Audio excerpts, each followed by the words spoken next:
Hello students. Today let us discuss more examples on probability.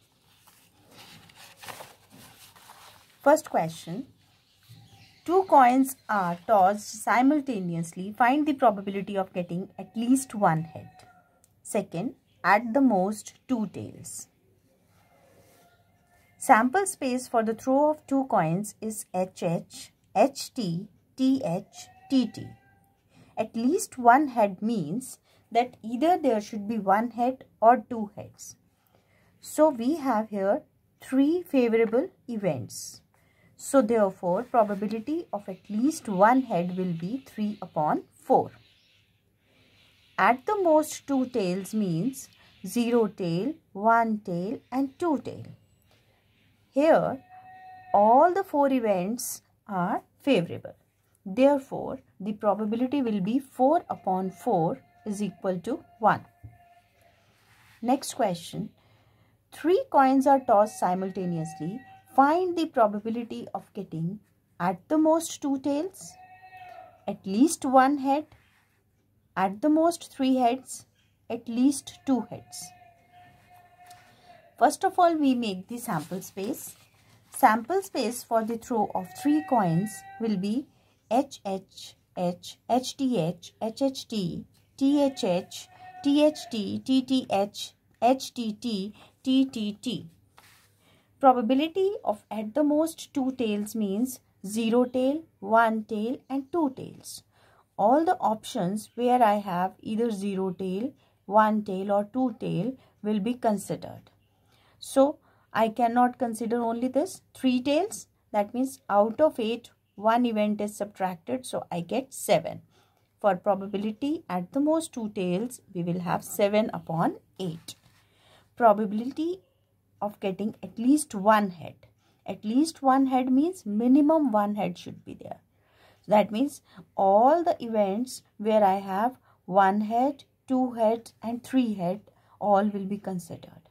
From here you see 1 head, 2 head, 3 head. That means 1, 2, 3, 4, 5, 6, 7. Again 7 favorable events. So probability will be 7/8. Next, probability of getting at the most 3 heads. At the most 3 heads means maximum 3 heads. So it means 0 head, 1 head, 2 head, 3 head. All the events will be considered favorable here. So probability of at least at the most 3 heads will be 8/8, that is 1. Similarly, probability of getting at least 2 heads. At least 2 heads means minimum 2 heads. So 2 heads as well as 3 heads, they will be considered. So favorable are 1, 2, 3 and 4. Therefore 4/8, which means 1/2 is the required probability. Next question. A, B, C and D are 4 friends. What is the probability that in a leap year all will have same birthday? Now, in a leap year we are having 366 days. So, if we have to find the probability that all will have same birthday, then favorable day is 1 only. Therefore, probability that all of them will have same birthday will be 1/366. Next, probability that their birthdays fall in a month of June. That means any of the days of June can be considered. Hence, favorable days will be 30.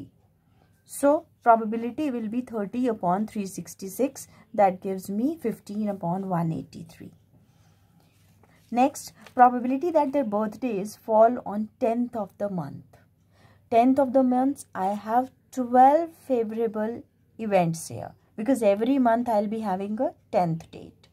Therefore, the probability that their birthdays fall on 10th of the month will be 12/366, which gives me 6/183.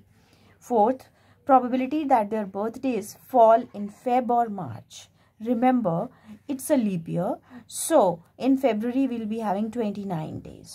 So, favorable number of days will be number of days in Feb plus number of days in March. So, it will be 60/366, that is 10/61. Next question.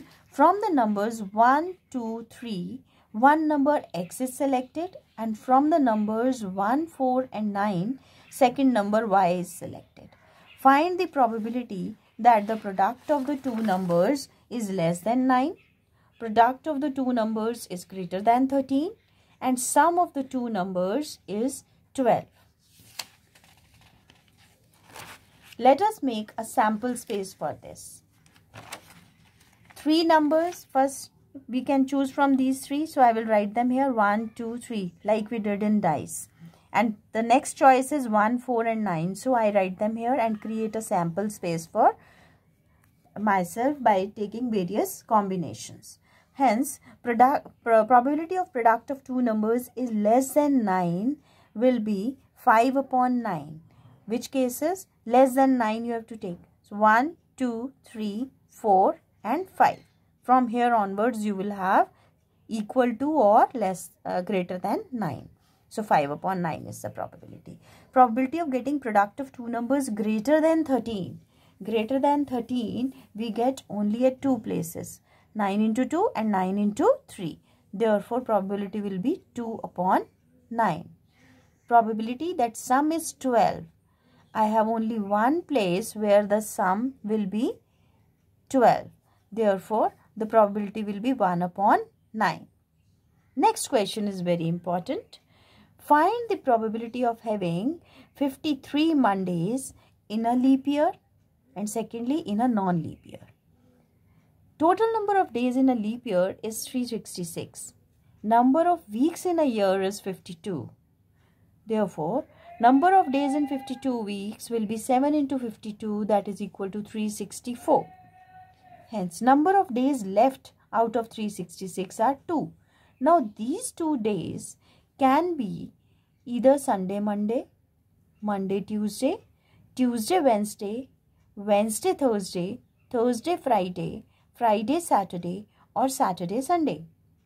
That is, we are having 7 combinations. Out of these 7 combinations, Monday occurs twice. That means favorable number of combinations are 2 out of 7. Therefore, probability of having 53 Mondays will be 2 upon 7.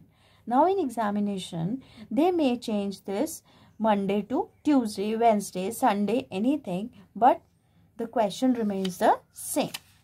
Next, when it is a non-leap year, in a non-leap year, total number of days will be 365. Number of weeks in a year is 52. Number of days in 52 weeks is 52 into 7, that is 364. So, extra number of days left will be 365 minus 364, that is equal to 1. This day could be Sunday, Monday, Tuesday, Wednesday, Thursday, Friday, Saturday. Favorable is 1 only. Therefore, probability of getting 53 Mondays is 1 by 7. Now, let us discuss some HOTS questions.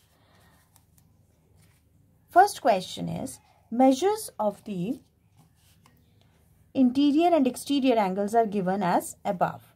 One of these 6 angles is chosen at random. Find the probability that it is an interior angle. So, for interior angle, I am having 3 choices. 1, 2, 3. Therefore, the probability will be 3 upon 6, that is equal to 1 upon 2. A right angle. Probability of getting a right angle will be 0. Why? Because there is no right angle. Probability of getting an acute angle. Out of these 6 angles, I am having 6 acute angles. Therefore, probability will be 3 upon 6, that is equal to 1 upon 2. Probability of getting a straight angle. There is no straight angle, so probability will be 0. Probability of an acute exterior angle. All the exterior angles are obtuse. Therefore, 0 probability.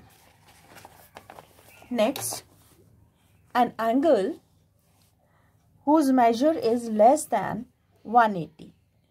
all the angles that are considered here, their measure is less than 180. Therefore, all are favorable. So 6 upon 6, that is 1. Probability that of getting a 60-degree angle. There is only one angle which is of 60 degree. Hence the probability 1 upon 6. In a family, girls are 2 more than boys. At random, the mother asks one of her children to go to the store. If she is equally likely to have asked one of her children, and the probability that she asked a girl is 2 upon 3, how many boys and girls are there in the family? Let the number of boys be x. According to the question, number of girls is 2 more than the boys. Therefore, total number of children are x plus 2, that is 2x plus 2. Given probability of asking a girl is 2 upon 3. Therefore, it will be number of girls upon total number of children. That is x plus 2 upon 2x plus 2 is equal to 2 upon 3. Cross multiply, we get 3 into x plus 2 is equal to 2 into 2x plus 2. That implies 3x plus 6, which is equal to 4x plus 4. Means 6 minus 4 is equal to 4x minus 3x. This means x is equal to 2. Now x was the number of boys. Hence the number of boys is 2 and number of girls will be 2 more than that, that is 4. Next, in a game of golf, while the golfer hits a shot towards the green, what lies in its path are sand hazards measuring 20 square meters, water hazards measuring 40 square meters, rough hazards measuring 60 square meters, and green measuring 100 square meters. What is the probability of the ball landing in each of these areas? Now this question is little different from whatever we have discussed. Here the probability is to be calculated upon area. So total area is including all these 4 choices. That is, total area will be 20 plus 40 plus 60 plus 100, that is 220 square meters. Now, probability that the ball lands on the sand hazard will be 20 upon 220 because favorable area will be 20 square meters. On cancelling, I get 1 upon 11. Similarly, probability that the ball lands in water hazard will be 40 upon 220, that is equal to 2 upon 11. Next, probability of getting ball lands in rough hazard, that will be 60 upon 220, that is 3 upon 11. And finally, the probability that the ball lands in green area, that will be 100 upon 220, that is equal to 5 upon 11. Well students, all these things cover most of the questions covered in probability. I hope you will be doing well for this chapter. Thank you.